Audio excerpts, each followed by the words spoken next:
এটা কিন্তু মুখে মুখে বলি, বাস্তবিকভাবে অনেক নামাজ, অনেক তাসবিহ, অনেক দোয়া, অনেক দুরূদ আমরা মুখে পড়ি, অন্তর থেকে আল্লাহর জন্য করি না। আল্লাহ তাআলা নিজেই বলেছেন, ইন্নাল্লাহা লা ইয়ানজুরু ইলা সুওয়ারিকুম, আমাদের বাহ্যিক আকৃতির দিকে আল্লাহ পাক তাকান না। কি আল্লাহ পাক বাহ্যিক আকৃতির দিকে তাকান? কেবলমাত্র আল্লাহ তাআলা অন্তরের দিকে তাকান। তার কার অন্তর কত সুন্দর, কার নিয়ত কত সুন্দর। আপনারা জানেন হিজরত নামক যে ইবাদত, জিহাদ নামক যে ইবাদত, এই জিহাদ নামক ইবাদত করার পরেও আল্লাহ তাআলা ওই মুজাহিদকে জাহান্নামে পাঠিয়ে দিবে। জিহাদ করার পরেও জিহাদের সওয়াব পাবে না। যে তিনজন হাসরের মাঠে প্রথম বিচারের জন্য আহ্বান করা হবে, একজন হচ্ছে কে? মুজাহিদ, জিহাদ করে আল্লাহর পথে শহীদ হয়েছে। তাকে জিজ্ঞাসা করা হবে, তুমি কেন জিহাদ করেছো? ব্যক্তি বলবে, আমি তোমার জন্য জিহাদ করেছি, তোমার দ্বীনের জন্য জিহাদ করেছি। আল্লাহ পাক বলবেন, তোমার কথা মিথ্যা, তুমি আমার জন্য করো নাই। মানুষ তোমাকে মুজাহিদ বলবে, মানুষ তোমাকে আলেম বলবে, মানুষ তোমাকে যোদ্ধা বলবে, মানুষ তোমাকে দানবীর বলবে। সহিহ মুসলিমের বর্ণনা অনুযায়ী বোঝা যায়, মূলত ইসলামের সবচেয়ে গুরুত্বপূর্ণ ইবাদত করার পরেও যদি দিলের সাথে নিয়তের সম্পর্ক সহি না থাকে, কোন ইবাদতে কি হবে না? গ্রহণযোগ্য হবে না। এই জন্য নবীজি যখন হিজরত করেছেন, আপনারা বলেন হুজুর মদিনায় যাওয়ার পরে যত শত শত সাহাবী মক্কা ছেড়ে মদিনায় গিয়েছেন, একজন সাহাবী কি নবীজিকে বলেছেন, আমার ক্ষেত খামার, জমি জমা, কৃষিকাজ, বাড়ি ঘর, স্ত্রী অনেক কাফের, ছেলে সন্তান কাফের, আমি যেতে পারবো না, এমন কমপ্লেন কেউ দিছে? স্ত্রী কাফেরা, ছেলে সন্তান কাফের, জমি জমা বাড়িঘর সব রেখে দিয়ে কোথায় গেছে? মদিনায় চলে গেছে, হিজরত করেছে। আল্লাহ রাসূল বলেছেন, ফামান কানাত হিজরাতুহু ইলাল্লাহি ওয়া রাসূলিহি, যে আল্লাহর জন্য, আল্লাহ রাসূলের জন্য হিজরত করেছে, ফাহিজরাতুহু ইলাল্লাহি ওয়া রাসূলিহি, তার হিজরত জমা থাকবে কার কাছে? আল্লাহর কাছে। কিন্তু একজন সাহাবী হিজরত করেছে সুন্দরী নারীর প্রেমে। কার প্রেমে? সুন্দরী নারীর প্রেমে। হুজুর যখন জানতে পেরেছেন, হুজুর তখন বলেছেন, ওয়ামান কানাত হিজরাতুহু ইলা দুনিয়া, যে দুনিয়ার জন্য হিজরত করেছে বা হিজরত করবে, আও ইলা ইমরাতিন ইয়ানকিহুহা, অথবা কোন সুন্দরীকে পাওয়ার জন্য হিজরত করবে, নবীজি বলেছেন তার হিজরত ওই সুন্দরী পাওয়াই হবে, ওই দুনিয়া অর্জনই হবে, আল্লাহর কাছে কিছুই জমা থাকবে না। ঠিক নেই? ইন্নামাল আমালু বিন্নিয়াতের উপরে নুজহাতুল আরিফিন একখানা কিতাবের মধ্যে পেয়েছি, একজন জগৎ বিখ্যাত বুজুর্গ আলেম জুনায়েদ বাগদাদি, তিনি একদিন বলেছেন বয়ানের ভিতরে, যারা আল্লাহর সন্তুষ্টির জন্য মাহফিলে আসছেন, কারা? সবাই বলেছে, আমরা তো সবাই তো আল্লাহকে সন্তুষ্ট করতে চাই। তখন তিনি বললেন, আল্লাহ, এই মানুষগুলো তোমার সন্তুষ্টির জন্য এসেছে, তুমি সবার প্রতি সন্তুষ্ট হয়ে যাও। এটা কে বলছে? জুনায়েদ বাগদাদি। তো তিনি সবার জন্য দোয়া করলেন। দোয়া যখন শেষ হলো, দোয়া শেষে এক ছেলে, যুবক, সে দাঁড়ায় গেছে। সে বলল, হুজুর সবাইকে দোয়া করলেন, আপনি আমাকে কেন দোয়া করলেন না? হুজুর তখন বলল, আমি তো সবার জন্যই দোয়া করেছি। ছেলে তখন মুস্কি এসে বলল, না, আপনি আমার জন্য দোয়া করেন নাই। তখন ছেলে বলল, হুজুর আমি তো আল্লাহর সন্তুষ্টির জন্য, আল্লাহকে খুশি করার জন্য মাহফিলে আসি নাই। তাহলে কিছু কিছু শ্রোতার উদ্দেশ্য ভিন্ন থাকে, কথা কন না?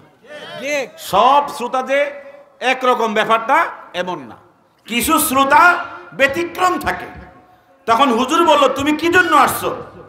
ছেলে তখন বলছে, আমি যে জন্য আসছি সবার সামনে বলা যাবে না, এটা পৃথক বলতে হবে। তো পৃথক জিজ্ঞেস করছে, তুমি কি জন্য আসছো? তখন এই যুবক বলছে, আমার মা জানে আপনি জুনায়েদ বাগদাদি অনেক বড় মাপের ওলি। তা আমার আব্বা আজ থেকে 9 বছর আগে মারা গেছে। আমার মা অনেক চেষ্টা করেছে আমাকে ভালো উপযুক্ত ফ্যামিলিতে বিবাহ দেওয়ার জন্য। আমার মা চেষ্টাতে ব্যর্থ হয়েছে। আপনার কাছে পাঠাইছে, আপনি একটু খাস দিলে আমার জন্য দোয়া করে দিবেন, যেন আল্লাহ তাআলা আমাকে অল্প সময়ের ভিতরে ভালো ফ্যামিলির মধ্যে বিবাহের জন্য বন্দোবস্ত করে। তাহলে বোঝা যায় যুবক এসেছে দুনিয়ার জন্য। কথা কন না, কথা বলে না, কিসের জন্য? দুনিয়ার জন্য আসছে। তখন হুজুর বলল, যাক, দোয়া চাওয়া যায়, ওলি আল্লাহদের কাছে দোয়া চাওয়া যায়। তখন তিনি আল্লাহর কাছে হাত তুলে বললেন, আল্লাহ, ওর মা তো আমাকে অলি মনে করে, যদিও আমি অলি হতে পারি নাই। তার ধারণা মতো সে আমার নিকটে দোয়ার জন্য পাঠিয়েছে তার ছেলেকে। আল্লাহ, তার ছেলের মনের আশা পূরণ করো, তুমি তাড়াতাড়ি করে অল্প সময়ের ভিতরে তার জন্য একটা ভালো জায়গায় বিবাহের বন্দোবস্ত করে দাও। এ কথা কে বলতেছে? বলেন না, কে বলতেছে? তো দোয়া যখন শেষ হয়ে গেছে, যুবক বলতেছে, হুজুর, আমার মা তো আপনাকে অলি মনে করে, আপনার দোয়া কি আল্লাহ পাক কবুল করছেন? আপনি কি মনে করেন? যুবকটা তো একটু হয়তো কম শিক্ষিত ছিল বা একটু বেপরোয়া ছিল। তো হুজুর বলছে, যদি তোমার দিল ঠিক থাকে, তোমার নিয়ত ঠিক থাকে, আমি তো টাকার বিনিময়ে দোয়া করছি না, আমিও খালেস নিয়তেই দোয়া করেছি। আমার মনে টানে, তোমার নিয়ত ফ্রেশ থাকলে আমার দোয়াটা আল্লাহ শুনবে, এটা আমার বিশ্বাস। তো ছেলে বলল, তো শরীয়তের কোন দলিল কি আছে যে আপনি যে দোয়া করছেন আমার উপরে কবুল হয়েছে? তখন হুজুর বলছে, ইন্নামাল আমালু বিন্নিয়াত। মানুষ যেরকম নিয়ত করে আল্লাহ পাক সেভাবে তাকে কি করে? কবুল করে। আজানটা শেষ হোক। জামাত কয়টা? আমরা হয়তো 5-6 মিনিট কথা বলবো আজানের পরে, এরপর জামাতের সুযোগ দেওয়া হবে ইনশাআল্লাহ। অনেকটা সময় বয়ানের, অনেকে অজু করতে হবে। আমি অল্প সময় 5-6 মিনিট কথা বলে শেষ করতেছি। যে বিষয়টা বলছিলাম, ছেলেটা যখন দোয়া নিয়ে হুজুর থেকে বিদায় নিচ্ছিল, তখন হুজুরকে জিজ্ঞেস করছে, আপনার দোয়া কবুল হওয়ার জন্য এমন কি প্রমাণ আছে? তখন হুজুর বলেছে, ইন্নামাল আমালু, বলেন না, ইন্নামাল আমালু বিন্নিয়াত। ছেলে তখন বলেছে, এটা কোন জায়গার হাদিস? তখন হুজুর বলেছে, এটা বুখারী শরীফের 1 নম্বর হাদিস। কয় নম্বর হাদিস? ছেলে বাড়িতে গেছে, যাওয়ার সময় হুজুরকে বলছে, হুজুর, আপনার কথাবার্তা আমাকে খুবই আপ্লুত করেছে, আপনি একটু দোয়া করে দেন, আমি যেন আপনার মতো ওলি হতে পারি। হুজুর তখন দোয়া করছে, আল্লাহ, ছেলেটা আমার মতো তোমার পথে আসতে চায়, আল্লাহ তুমি তাকে তোমার পথে কবুল করো। ছেলে গিয়ে রাত্রে ঈশান নামাজ পড়ে ঘুমাইছে। ঘুমের মধ্যে ছেলে স্বপ্নে দেখে বাদশার গভর্নর, তাদের গভর্নরের মেয়ের সাথে তার বিয়ে হইতেছে। স্বপ্নে দেখছে, ঘুম থেকে জেগেছে, জেগে আল্লাহর নিকটে তো দোয়া করতেছে, আল্লাহ, হুজুরে দোয়া করলো, কোনোদিন এত বড় স্বপ্ন দেখিনি, আজকে স্বপ্ন দেখেছি, আমার মনে হয় দোয়া কবুলের পথে। দোয়া কি কবুলের পথে? আল্লাহ, যেরকম দেখছি এরকম না হলেও এরকম কাছাকাছি জায়গা আমাকে কবুল করো। পরের দিন ফজর নামাজ জামাতে পড়ে মায়ের থেকে বিদায় নিয়ে গেছে ওই গভর্নরের বাড়িতে। বাড়িতে গিয়ে সালাম বিনিময় করে ওই গভর্নরকে সালাম দিতেছে, আসসালামু আলাইকুম ইয়া আমিরাল মুমিনিন, ইন্নামাল আমালু বিন্নিয়াত। সালামের সাথে কি দিছে? হাদিসটাকে অ্যাড করে দিছে। বাচ্চা তখন মনে করছে সালামের সাথে হয়তো হাদিসটা ভুলে গিয়ে এলেছে, প্রথম খেয়াল করে নেই। তো বাচ্চা বলে, তুমি কি প্রয়োজনে আসছো? বলতেছে, আমি একটা প্রয়োজনে আসছি, আমার বুক কাফে, কলিজা কাফে, আমি কি বলতে সুযোগ পাবো? তখন গভর্নর বলে, আমার দরবার সবার জন্য উন্মুক্ত, ধনী গরিব সব সমান, তো ছেলে যখন সাহস পাইছে ডাইরেক্ট জিজ্ঞেস করছে, আপনার মেয়েরা কয়জন? কয় 2 জনের উপযুক্ত ছিল, 2 জন বিয়ে হয়েছে, 1 জন এখন উপযুক্ত আছে। ছেলে বলতেছে ওইটাই হলো ইন্নামাল আমালু বিন্নিয়াত। তখন ছেলে স্পষ্ট করতেছে যে আমি মূলত আপনার দরবারে আসছি আপনার মেয়ের প্রস্তাব দেওয়ার জন্য। আমি তো জানি না আপনার মেয়ে উপযুক্ত আছে কিনা, যেহেতু উপযুক্ত আছে ওটাকে আমি প্রস্তাব দেওয়ার জন্য আসছি। বাচ্চা তখন বলে কোন ছেলের জন্য, কোন বাচ্চার ছেলের জন্য? ছেলে তখন বলে বাচ্চার ছেলের জন্য না, আমার কোনো মিডিয়া নাই, কোনো ঘটক নাই, মাধ্যম নাই, আমার নিজের জন্য আপনাকে প্রস্তাব দিতে আসছে। কথা বুঝতেছেন? বাচ্চা তখন বলছে আলহামদুলিল্লাহ। তুমি নামাজ পড়ো? 5 ওয়াক্ত জামাতে নামাজ পড়ি। উপার্জন কি তোমার? তোমার উপার্জন কি? ছেলে তখন বলে উপার্জন হচ্ছে আমি কি করি, জঙ্গলে লাকড়ি সংগ্রহ করে লাকড়ি বিক্রি করে উপার্জিত যা সম্পদ হয় এটা আমার পরিবারের জন্য আমি কি করি, ব্যয় করি। তাহলে উপার্জনও হালাল, নামাজও কি সাথে, জামাতের সাথে। তো বলছে তোমার চরিত্র কেমন, তোমার চরিত্র কিভাবে আমি জানবো ভালো? যাই হোক, অনেকক্ষণ কথাবার্তা বলে বাচ্চা বুঝতে পেরেছে ছেলেটা একজন চারিত্রিক ভালো ছেলে। তো এই বাচ্চা বলে আলহামদুলিল্লাহ, তবে আমার মেয়ে তো একটু ফুলুস খুঁজে, ফুলুস বোঝেন তো, একটু ধনসম্পদ খুঁজে। 19 জন রাজার ছেলে প্রস্তাব দিছে, একজনও আমার কাছে ফরেজগার মনে হয় না, সব সিটিং বাটপার। তুমি যেহেতু ভালো মানুষ, আমার কাছে পছন্দ হয়েছে, কিন্তু আমার মেয়ের কাছে পছন্দ হবে কিনা আমি জানি না। তবে আগামীকালকে কষ্ট করে আইসো, তোমাকে চূড়ান্ত সংবাদ আগামীকালকে জানাবো। তো বাচ্চা বলতেছে মেয়েকে রাত্রেবেলায় নতুন প্রস্তাব আসছে, তুমি শুনছ? বাবা তখন বলে কি প্রস্তাব আসছে? কয় প্রস্তাব দিছে হুয়াল ফকির ইবনুল ফকির, হেও ফকির, তার 14 গোষ্ঠীও ফকির, তবে চরিত্র কি আছে? কথা বল। ঠিক আছে বাবা, আমিও রাজি। আগেকার সময়ের ছেলেরা মেয়েরা আব্বা আম্মা সিদ্ধান্তের বাহিরে যেত না। আর এখন বাপ কি বোঝে, মা কি বোঝে? কথা কন না? আমার ভবিষ্যৎ আমি বুঝি, হেরা বুঝি কি? ঠিক কিনা? এভাবে সিদ্ধান্ত হওয়ার পর পরের দিন সকালবেলায় ছেলে আসতেছে, মেয়ে তখন বলতেছে বাবা আমি তো রাজি, তবে ছেলেকে একটা কাজ দিবেন। কাজটা হলো আমার দাদা আংটি হারাইছিল নদীর কাছে অজু করার সময়, যদি ছেলেটা 7 দিনের ভিতরে আমার দাদার হারানো আংটি খুঁজে আনতে পারে তাহলে আমি তার সাথে বিবাহ বসতে আপত্তি নাই। এখন বলেন এটা কি ইয়েস না নট? কথা বোঝেন নাই? যে সিস্টেমে কইছে মূলত বাবারে খুশি করার জন্য, এমন সিস্টেমে কইছে মূলত আমি রাজি না। মেয়ে তখন বলছে বাবা কালকে সকালে তাকে জানায় দিয়েন আমার এই কাজটা যেন করে দেয়। পরের দিন ছেলে আসছে, আসসালামু আলাইকুম ইয়া আমিরুল মুমিনিন ইন্নামাল আমালু বিন্নিয়াত। বাচ্চা গতকালকেও কইছে, আজকেও কইছে, বোঝা যায় এখানে ইচ্ছে করে কইতে আছে নাকি? গতকাল তো বুঝছি হয়তো বা এমনি ভুলে কইছে, আজকে যখন বলছে বোঝা যায় সে ইচ্ছে করেই বলতেছে। বাচ্চাকে তুমি যে ইন্নামাল আমালু বিন্নিয়াত ঢুকাইছো কারণটা কি? সময় বলে দিবে। কথা কন না? সময়ে বলে দিবে। বাচ্চা বুঝছে এখানে কোন রহস্য আছে। কথা বলেন না, রহস্য আছে। তখন ছেলে বলতেছে আপনার মেয়ের খবর কি? মেয়ে তো রাজি, সে বসা ছিল দাঁড়ায় গেছে যে হাদিস সহি। হাদিস কি? মেয়ে যখন রাজি হইছে হাদিসটা সহি। হাদিস তো সহি আমি জানি, বুখারী শরীফের হাদিস, তো তোমার হাদিস নিয়ে এখানে কোন সমস্যা লাগছে? সময় বলে দিবে। কিসে বলে দিবে? সময় বলে দিবে। পরে বাচ্চাকে শোনো, এত খুশি হইও না, আমার মেয়ে তোমাকে যে শর্ত দিছে শুনবানি। কি শর্ত দিছে? বাবা তো আংটি হারাইছিল 17 বছর আগে। কত বছর? এটা তোমাকে খুঁজে আনতে হবে 7 দিনের ভিতরে। কয় এটা একটা বিষয় হইল? কথা কন না কা? এটা কি একটা বিষয় হলো? তিনি ডালবান উরাশিহুন নাহারা, একটা বালতি দেন। বাচ্চাকে বালতি দিয়ে করবা কি? নদীর পানি সব হিচ্ছালাম জীবনে যা আছে। আর বাচ্চা এতক্ষণ বুঝছে হাফ মেন্টাল, এখন যখন কইছে নদীর পানি সব হিচ্ছালাম, এখন বুঝা যায় মাথার সমস্যা ফুরা।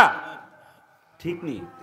এই কথা বলার পরে বাচ্চাকে পাগলে কত কথাই বলবে, যে একটা বালতি ধরায় দে।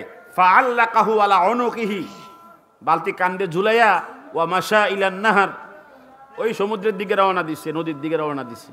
ওয়া ক্বালা ইন্নামাল আমালু বিন্নিয়াত, হাঁটে আর চলে আর বালতি নিয়ে কি করে নদীর দিকে যায়, কি বলে বলে হাদিসের জিকির করে করে।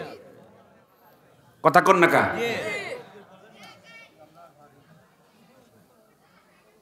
সর্বশেষ কি হলো, নদীতে গেছে তো গিয়ে বলতেছে তোদের বাচ্চা কোন জায়গায় নদী আংটি হারাইছে, আমাদের জানা নাই, 17 বছর আগে মনে আছে নাকি, খোঁজো, চেষ্টা করো। তো সবাইকে বিদায় করে দিয়ে বালতি মাটিতে রাখছে, রেখে কইতেছে আল্লাহ এত টিফানি আমি কেমনি হিসমু, মনে হয় আল্লাহকে দেখে দেখে বলতেছে। আসলে আমরা মনে করি আল্লাহ অনেক দূরে, একই নাই আমাদের। কথা কোন না, আমরা মনে করি আল্লাহ শুনে না। আল্লাহ বলেন উদউলি আস্তাজিব লাকুম, আমার কাছে বলো আমি তোমাকে সাড়া দেব, তোমাকে দিব, ঠিক কি না? তো ছেলে বলতেছে আল্লাহ এত ফানে আমি হিসমু কেমনে? কইলো 7 দিন। শোনেন আল্লাহ তোমার জন্য আমার মা দূর থেকে শুনছে আল্লাহর ওলি, এবারে ওলি না দরবেশ না বন্ড আজকে প্রমাণিত হবে। কথা কন না, আর আমাকে ধরায় দিছে নিয়ত ঠিক থাকলে সব ঠিক, আমার তো নিয়তে কোনো গন্ডগোল নাই, আছে কোনো গন্ডগোল?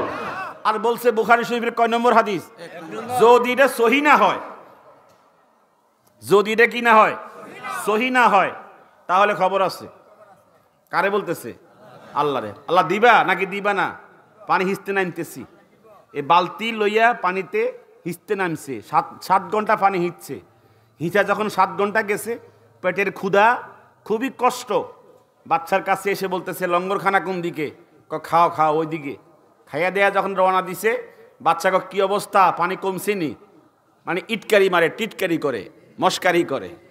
তো বাচ্চা যুবক বলে সময়ে বলে দিবে। বলেন না কেন? সময়ে কি করবে? বলে দিবে। এভাবে পানি, লম্বা কথা সংক্ষেপ, মাত্র বাকিয়াত সাআতান, আছে আর 2 ঘন্টা। কয় ঘন্টা? 7 দিনের সময় শেষ। এই টাইমে 2 ঘন্টা টাইম যখন বাকি ছিল, শয়তান নাজিল হইছে।